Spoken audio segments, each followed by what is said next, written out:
Look at the physical scale of a nine-figure commercial development.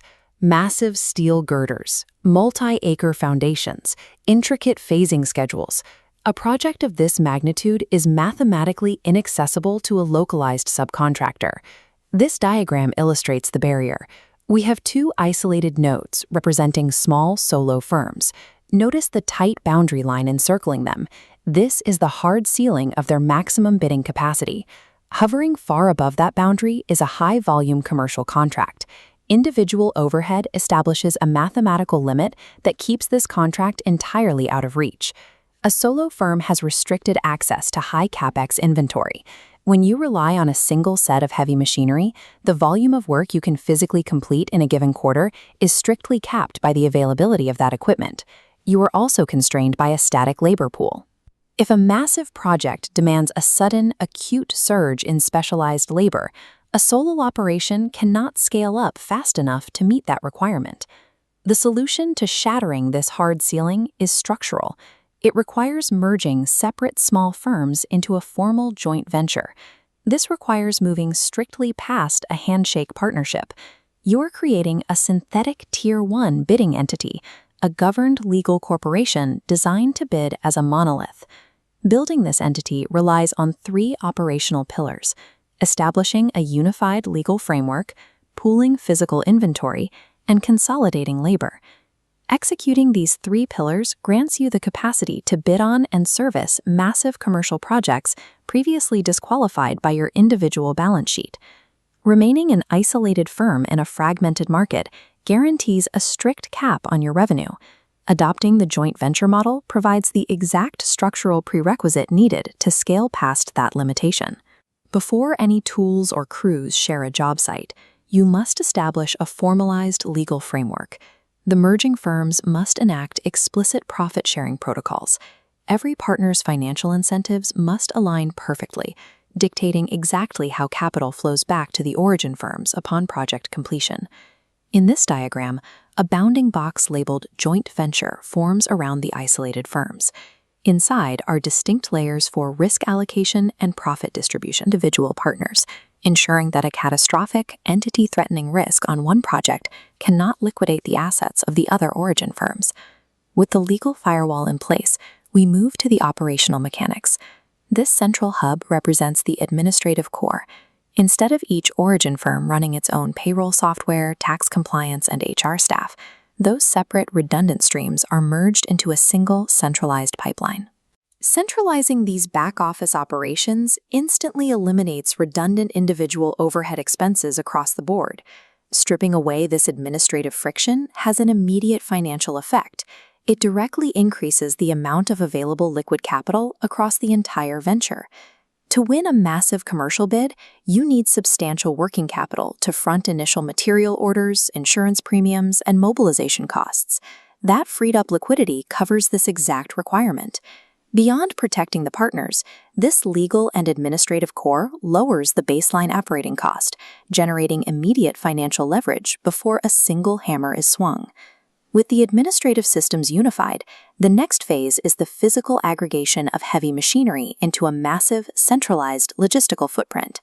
This diagram tracks the physical inventory. We see 3D wireframes of high-end table saws, telehandlers, and specialized framing rigs leaving the separate source nodes and pooling into a single, centralized fleet database. You are actively combining highly specific, capital-intensive assets into one entity. An isolated firm often experiences bottlenecking, waiting days for a rented telehandler or a repaired saw. A unified fleet ensures a continuous flow of equipment availability. This pooled inventory allows the joint venture to deploy heavy assets to multiple job sites simultaneously. Production never halts due to a lack of machinery.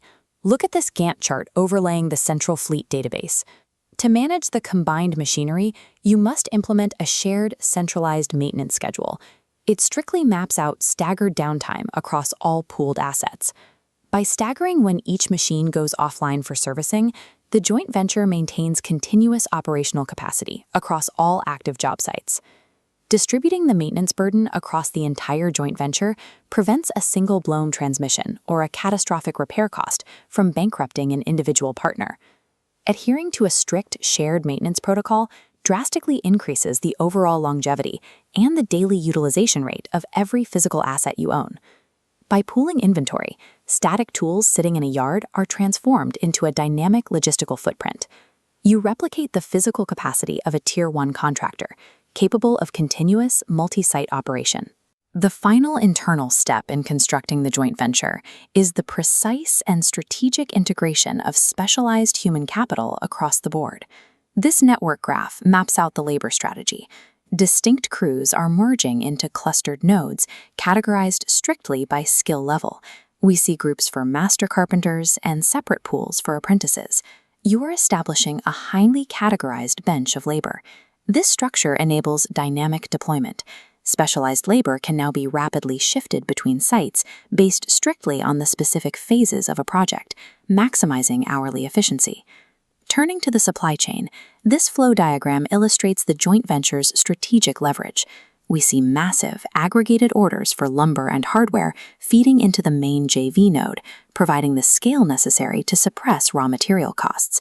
When you order raw materials in bulk as a unified entity, the mathematical drop in the price per unit for lumber and hardware is severe.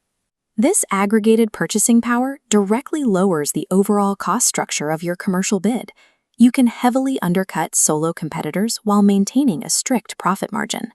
When you combine an expanded crew size with highly secure bulk material pipelines, you possess the capacity to guarantee much faster project turnaround times. Rapid turnaround time is the primary metric general contractors use when analyzing and awarding massive framing contracts. Time is their most expensive variable. The combination of cheaper bulk materials and rapid labor deployment creates a structural getting advantage. Localized solo teams simply cannot replicate this math.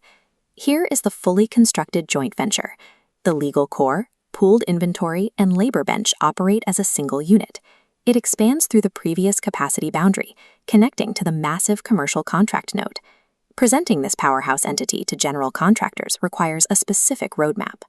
During the bidding process, you must supply documentation proving your Tier 1 capabilities. This means presenting your centralized balance sheet, your combined safety records, and the operational metrics of your dynamic labor deployment. A Public Works and Set-asides node appears. Minority-owned certifications serve as the bridge to this specialized pool.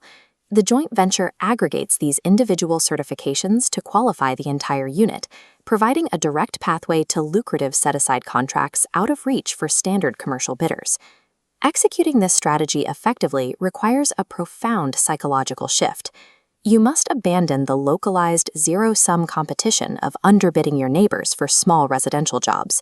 The scale of the billion-dollar table requires a completely different approach. At the highest levels of commercial construction, fierce independence is a liability. Extreme collaboration is what gets rewarded.